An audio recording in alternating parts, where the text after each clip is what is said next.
এবারে জেডএসআরএম নির্বাচন বিশ্লেষণ।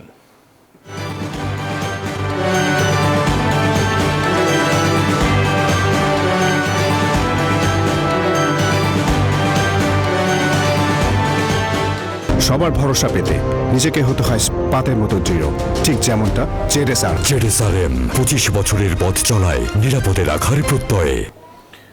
জুনে 3 সিটি কর্পোরেশন নির্বাচন করতে চায় ইসি, সেই হিসেবে তফসিল হতে পারে ঈদের পর। নির্বাচন কমিশন সূত্রে জানা গেছে, জুনে হতে পারে ঢাকা উত্তর, দক্ষিণ ও চট্টগ্রাম সিটি কর্পোরেশনে ভোট। তবে এসব নির্বাচনের আগে বিদ্যমান সিটি কর্পোরেশন আইন ও নির্বাচনী আচরণ বিধিমালায় আমূল পরিবর্তন আনতে যাচ্ছে ইসি। আগামী সপ্তাহে কমিশন সভায় এ সংক্রান্ত একটি পূর্ণাঙ্গ কর্মপরিকল্পনা চূড়ান্ত হতে পারে।